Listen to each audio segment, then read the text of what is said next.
The barrel pressed into my forehead before I even opened my eyes. 3 men, black fatigues, military precision, the kind that doesn't hesitate. The one in front whispered, "You should have stayed dead."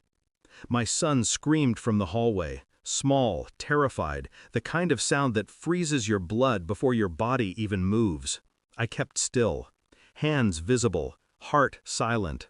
I'd rehearsed this moment for years. Every town, every fake name, every forged ID, it was all for this inevitability. But I never expected it would happen here, not in the house with blue walls my boy painted himself. I studied their faces through the blur of adrenaline.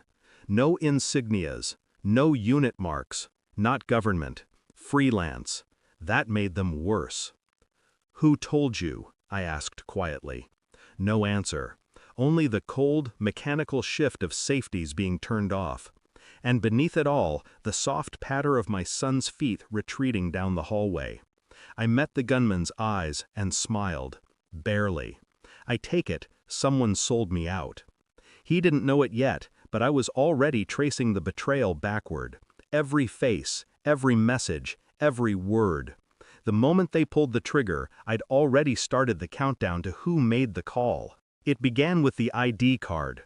My son had found it in the basement, my old military badge, the one stamped deceased 2019. He brought it upstairs, holding it like a fossil. "Dad, why does it say you're dead?" That was the moment the walls between my 2 lives cracked. I told him the truth, just enough to keep him safe. That there were men who thought I'd seen something I shouldn't have, that I'd disappeared for his sake. He hugged me, said, "I won't tell anyone." I believed him, because I wanted to. But belief is the first step toward blindness. Someone else heard. Someone close. 3 weeks earlier, my wife had started asking questions she never used to. About the constant moves, about the names I chose, about why I never answered calls from certain area codes. She said it like a joke, but her eyes always waited for my reaction. I didn't give her one. That was my mistake.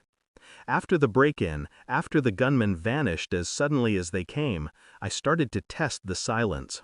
I left small traps. Subtle markers only someone in the know would recognize. A fake lead planted in an encrypted message. A false address submitted through a burned channel. Someone bit. Each time I moved the bait, the same digital fingerprint followed it. It wasn't random. It wasn't foreign.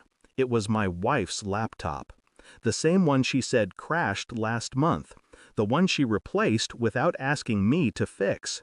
She'd been in my archives, my aliases, my cover logs, and she'd shared one of them, just one, enough for someone to trace me back to a town. I didn't confront her, not yet. Instead, I watched. She'd stay up late, phone pressed to her chest, whispering. When I walked in, she'd smile too quickly. When I asked who it was, she'd say, "My sister." Her sister died in 2016. The night I confirmed the pattern, I couldn't sleep. I watched her breathe beside me. Every exhale sounded like a secret. By dawn, I knew what I had to do. The contact logs didn't lie. She'd been messaging someone under the codename Spectre, the same man who had hunted me after Afghanistan, the same man who'd killed 2 of my unit to erase what we saw. I read their conversations in silence. Every word a knife turned slowly. She didn't know the full truth. She thought she was helping a man from my past find closure. He'd told her I faked my death to abandon my family, that I was a deserter, a liar, a murderer, and she believed him. That's all it took. A broken piece of trust to shatter everything. When she finally realized who Spectre really was, it was already too late. The men he sent were proof of that. I printed the messages, every one of them, stacked them neatly on the kitchen table. When she walked in, I didn't speak. I only slid the papers toward her. She read the first line, then the second. Her lips parted. Her hands trembled. I didn't know. "You knew enough," I said quietly. I didn't yell, didn't curse. I just opened the laptop she thought I didn't know about, and played the final message, Spectre's voice. Make sure he believes you. Once he's comfortable, I'll send the team. Her face collapsed. I told her I'd sent that audio and every message to a journalist I trusted. Every name, every transfer, every code. By now, I said, the world knows what you helped hide.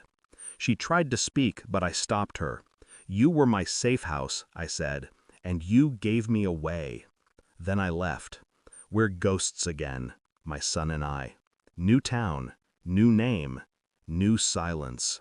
He asked me once if I miss her. I told him the truth. I miss who I thought she was. Some nights I still wake at 2 a.m. expecting the sound of boots on the floorboards. But they never come, because now they're the ones running. And I've learned something about ghosts. The most dangerous ones are the living who remember you. I stopped being afraid the day I realized something simple. You can kill a man, but you can't kill what he's already become. And I became what they feared most, someone with nothing left to lose. Thanks for watching. Don't forget to like, share, and comment. Subscribe now to Cheating Stories Insight World for more amazing stories.